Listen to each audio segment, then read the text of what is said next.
Varanasi police commissioner के PRO Deepak Kumar Ranawat के ऊपर एक महिला ने ठगी करने का आरोप लगाया था, जिसको लेकर पुलिस कमिश्नर मोहित अग्रवाल ने पीआरओ पद से हटा दिया था और डीसीपी क्राइम सरवनन टी को जांच अधिकारी नियुक्त किया था। जांच के बाद काफी चौंकाने वाले तथ्य निकालकर सामने आए। उन पुलिस वालों के लिए भी एक चेतावनी है जो सोशल मीडिया पर अधिक फॉलोअर्स पाने के लिए वर्दी के साथ अपने फोटो और वीडियो पोस्ट करते हैं।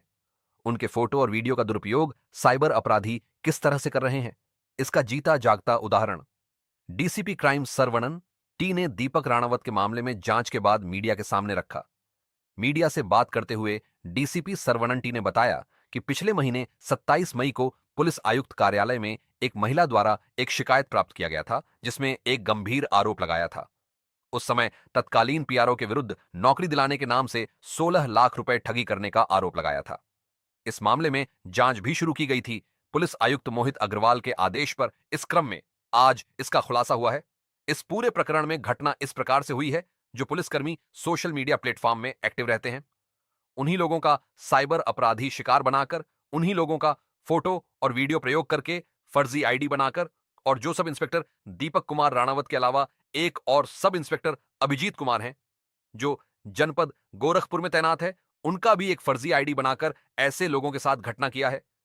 पूछताछ में सामने आया है कि अभी तक पिछले 1.5 साल में कल 14 महिलाओं के साथ घटना कार्यरत कर चुके हैं, जिसमें अधिकतर महिलाएं मथुरा और आगरा की रहने वाली थीं। इसके अतिरिक्त नई दिल्ली, यालाइश, पटना, बलिया, हरियाणा, मैनपुरी, विभिन्न जनपद से एक एक महिला को इन्होंने टारगेट किया। यह 2025 में जांच का मामला शुरू हुआ।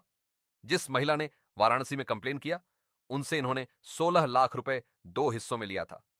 यह पूरे 16 लाख को इन्होंने एक व्यक्तिगत एक मकान बनाकर उसमें खर्चा कर लिया, और यह अपराध कार्य करने के बाद जो अर्जित संपत्ति है उसमें नियमानुसार अटैच किया जाएगा। साथ ही साथ उल्लेखनीय बात है, थाना मथुरा में इसके विरुद्ध एक मुकदमा लिखा गया है।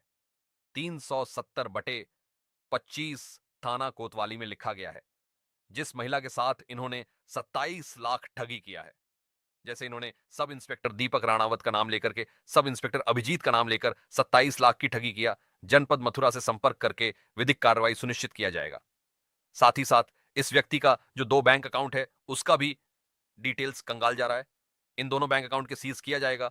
साथ ही साथ इसका पीसीआर लेकर और भी रिकवरी के दौरान 2 फर्जी नियुक्ति पत्र भी प्राप्त हुए थे, जिसमें एक यूपीएसएससी अपॉइंटमेंट लेटर था, दूसरा रेलवे रिक्रूटमेंट का अपॉइंटमेंट लेटर था, एक फर्जी पुलिस आईडी कार्ड जो दीपक कुमार राणावत के नाम से आईडी कार्ड इन्होंने बनाया था, ताकि लोगों को दिखा सकते हैं कि मैं दीपक कुमार राणावत हूं।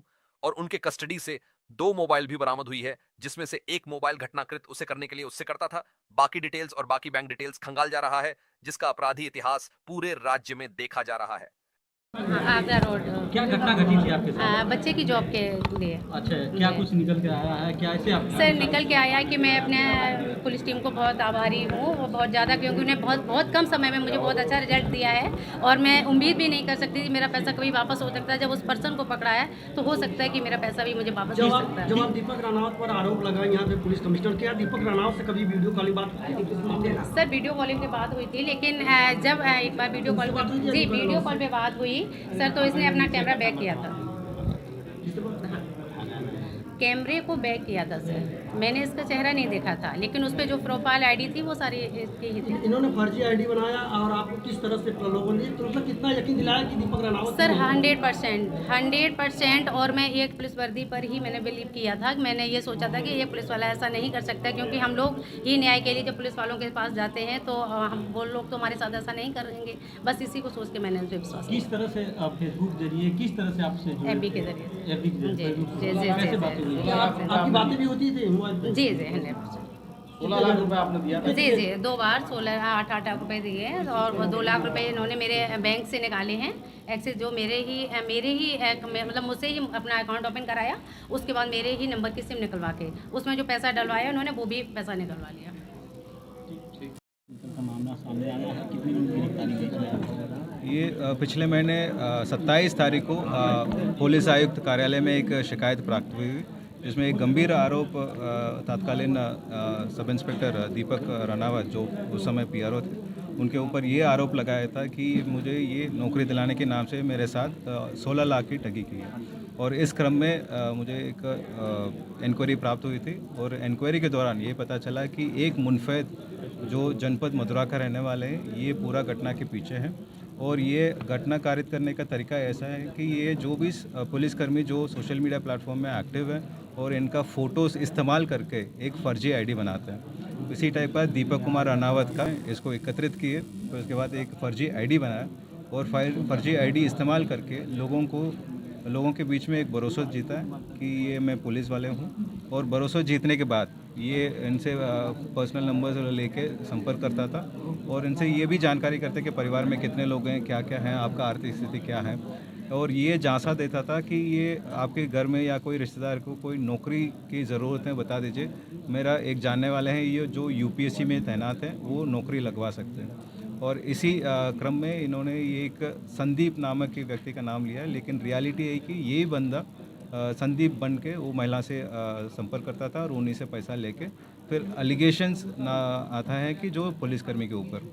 और ये दीपक के अलावा एक और सब इंस्पेक्टर जो जनपद गोरखपुर में तैनात है, उनका भी फर्जी आईडी बना के कुल 11 महिलाओं को किया और दीपक का नाम लेके कुल। भारतीय जनता पार्टी के वरिष्ठ नेता एवं उत्तर प्रदेश के उप मुख्यमंत्री केशव प्रसाद मौर्य ने वाराणसी स्थित सर्किट हाउस में संवाददाता सम्मेलन के दौरान केंद्र सरकार के 11 वर्षों की उपलब्धियों को विस्तार से प्रस्तुत किया। उन्होंने कहा कि भारत आज दुनिया के चौथे स्तंभ सबसे बड़ी अर्थव्यवस्था बन चुका है। अमेरिका, चीन और जर्मनी के बाद भारत आर्थिक दृष्टि से एक महाशक्ति के रूप में उभरा है। मौर्य ने कहा कि वर्ष 2014 से लेकर 2025 तक भारत ने सामरिक मोर्चे पर भी अभूतपूर्व प्रगति की है। आतंकवादियों के हमलों का जवाब भारत ने सर्जिकल स्ट्राइक और एयर स्ट्राइक के माध्यम से दिया। उन्होंने हाल ही में चल रहे ऑपरेशन सिंदूर का उल्लेख करते हुए कहा कि भारत अब केवल प्रतिक्रिया नहीं करता बल्कि स्पष्ट संदेश भी देता है। उन्होंने ब्रह्मोस मिसाइल के उल्लेख करते हुए कहा कि उसकी गूंज आज पूरी दुनिया सुन रही है और यह भारत के सामरिक शक्ति का प्रतीक बन चुकी है। अंत में उन्होंने कहा कि भारत का चौमुखी विकास प्रधानमंत्री नरेंद्र मोदी के नेतृत्व और दृढ़ इच्छा शक्ति की देन है। आज देश आंतरिक और बाह्य दोनों मोर्चों पर सशक्त और आत्मनिर्भर बनकर उभरा है। ये विकास का मॉडल है और इस मॉडल को पूरे देश में अपनाया जा रहा है। कहीं कोई लीकेज करेगा, मैंने पहले ही कहा है, कोई गड़बड़ी करेगा तो उसको जांचेंगे, उसके दोषी जो होंगे उनके खिलाफ कार्रवाई करेंगे। माननीय मंत्री जी उसी मॉडल को बताया जा रहा है। आपने मैं सुन लिया, मैंने बता दिया। मंत्री जी धन्यवाद। और कोई स्वच्छ भारत स्वस्थ भारत का संकल्प लेते हुए हर घर में शौचालय बनवाने से लेकर के कोई बीमार है तो उसको इलाज के लिए आयुष्मान कार्ड उपलब्ध कराने से लेकर के वार्ता के माध्यम से चर्चा करने के लिए आया। 2014 से पहले देश निराशा के गर्त में डूबा हुआ था। गांधी काशी विद्यापीठ में पिछले 28 दिनों से धरनारत छात्रों को गिरफ्तार कर जेल भेज दिया गया, जो कि एकदम गलत व लोकतांत्रिक है। सभी छात्र मेरिट की जगह प्रवेश परीक्षा से प्रवेश की बात कर रहे थे, जो कि तर्कसंगत है। सांसद वीरेंद्र सिंह ने पुलिस आयुक्त वाराणसी से मुलाकात कर तत्काल छात्रों के ऊपर लगे मुकदमों को हटाकर रिहा करने की मांग की, जिस पर पुलिस आयुक्त ने सभी को रिहा करने की बात कही। सांसद वीरेंद्र सिंह ने प्रदेश के उच्च शिक्षा मंत्री से इस मामले पर बात कर इसका समाधान निकालने की बात कही।